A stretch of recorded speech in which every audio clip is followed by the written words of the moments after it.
Bonjour à tous.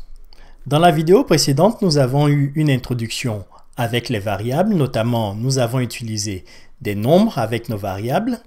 Dans cette vidéo, nous allons aller encore plus loin et continuer là où on s'est arrêté dans la précédente vidéo.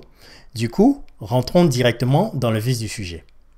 Alors, la question que je vais vous poser maintenant, c'est que qu'est-ce qui se passe si je définis un prix 3 et que je dis en fait que ce prix est de 6 €.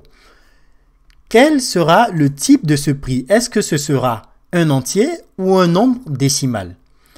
Et la réponse est, on va voir, donc on fait type de prix 3 et la réponse est que c'est un nombre entier. Parce qu'on a utilisé la définition de nombre entier, il n'y a aucune virgule. Donc, Python assume qu'il s'agit d'un nombre entier, même si le nom de la variable fait référence à un prix qui, par nature, a des euros et des centimes. Donc, il est très important, en fait, de savoir que le type d'une variable en Python est défini par rapport à sa valeur. Donc, on peut faire exactement la même chose, en fait, ici. Donc, ce que je vais faire, c'est que je peux encore nommer une autre variable qui s'appelle total égale. Donc, je fais une déclaration de variable ici, mais juste ce que je vais faire, c'est que la valeur de la déclaration sera le résultat d'une opération mathématique qui sera, par exemple, ici, une addition. Donc, je vais faire prix plus prix 1 plus prix 2. Donc, du coup, on aura le total de nos courses. Voilà. Je pense que j'ai fait une erreur. Voilà, ok. Il n'y a pas de prix 1, donc en fait, il s'agit de prix 2 et prix 3. Et si je relance encore le code, il n'y a pas d'erreur.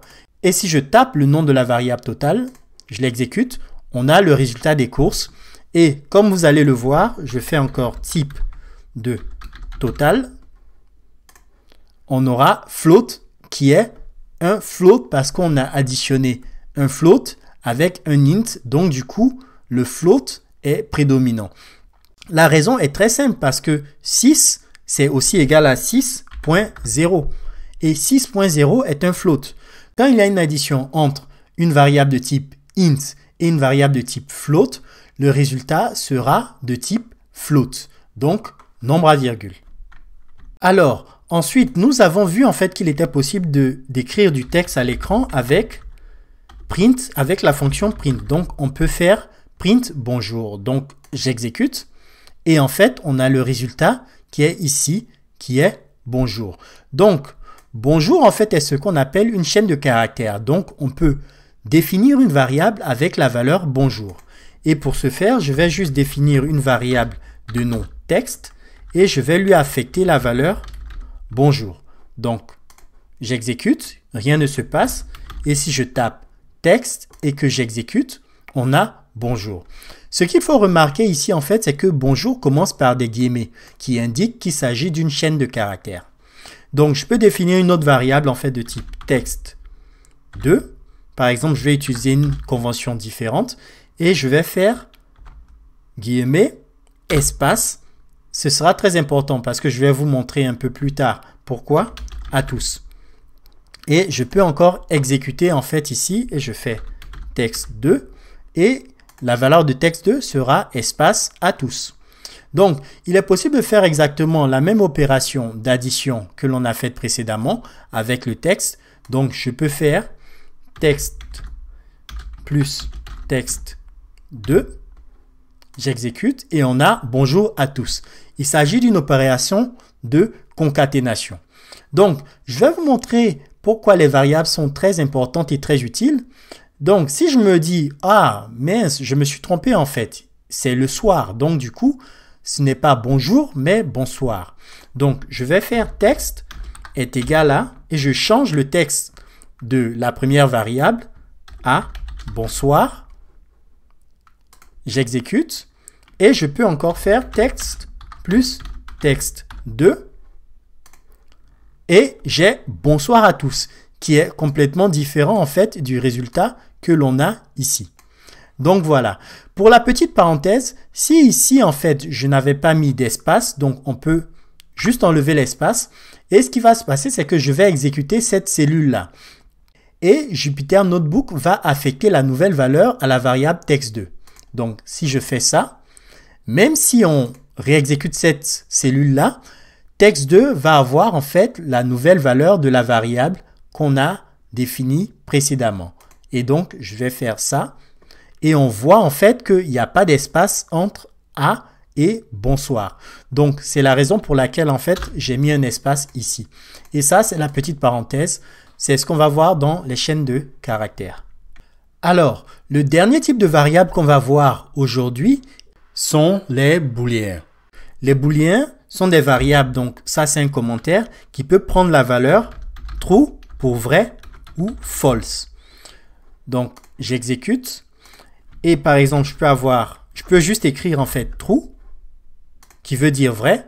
Donc, on voit que la valeur est affichée. Il est très important de savoir que true commence par un T majuscule. Ou bien je peux écrire false, qui veut dire faux, et on a la valeur qui est affichée. Donc, je peux créer une variable qui s'appelle est vrai, espace, true. Voilà. Et si je tape la variable est vrai, j'aurai true. Et je peux faire la même chose pour false, en fait, créer une variable qui s'appelle est faux et par la suite utiliser le nom de variable qui contient la valeur false. Pour aller un peu plus loin, il y a une autre variable qui est très utile en Python et il s'agit de la variable -8. Ça peut paraître un peu étrange, mais on va voir en fait comment on l'utilise. Donc, supposons en fait qu'on vient à peine de faire une opération dans le terminal, donc on va faire 36 plus 9 par exemple, et on exécute la case, on a 45. Donc, qu'est-ce qui se passe si on essaie juste d'afficher la valeur qui est dans le -8? On voit en fait que la valeur est 45. Donc, essayons une autre opération, 14 plus 7, on exécute, 21, exécuter, on a 21. Donc, ce qu'on remarque en fait, c'est que la valeur tiret contient le résultat de l'opération précédente ou bien contient en fait la dernière valeur qui a été affichée par le terminal Python comme résultat. Donc, on peut par exemple faire des calculs avec cette valeur-là. Donc, on peut dire -8 plus 5. Donc, on va faire 21 plus 5 et on aura 26. Et c'est exactement ce qu'on a ici. Donc, du coup, le -8 contient le dernier résultat qui a été affiché par l'interpréteur Python. Il faudra aussi savoir que ceci n'est pas seulement valable pour des nombres, mais c'est aussi valable pour des chaînes de caractères. Donc, si je fais bonjour, par exemple, et que je tape en fait le -8, on a bonjour qui est la valeur du -8. Donc, c'est quelque chose de très utile à connaître si vous développez votre code dans le terminal Python et vous souhaiteriez utiliser la valeur calculée précédemment par l'interpréteur Python. Par contre, si vous avez une variable, donc on va redéfinir la variable, on va appeler encore age3 qui est égal à 16 et qu'on fait run et qu'on exécute le -8, vous allez remarquer qu'en fait, il n'y a aucun changement. Tout simplement parce que l'affectation de la variable ne retourne rien comme résultat. Et donc, la dernière valeur qui est stockée dans le -8 est la valeur bonjour ici qui a été retournée par l'interpréteur Python. Voilà, ceci conclut cette vidéo. On a vraiment vu en fait les bases sur les variables de Python. Comme je vous l'ai dit, il existe des types de données qui sont un peu plus évolués que ce qu'on vient de voir, mais ce qu'on vient de voir constitue vraiment les bases que vous allez utiliser à 70-80% des cas lorsque vous développez vos codes en Python. Donc, j'espère que vous avez aimé cette vidéo et que vous commencez en fait à comprendre les concepts derrière le langage Python. Je vous retrouve dans la prochaine vidéo.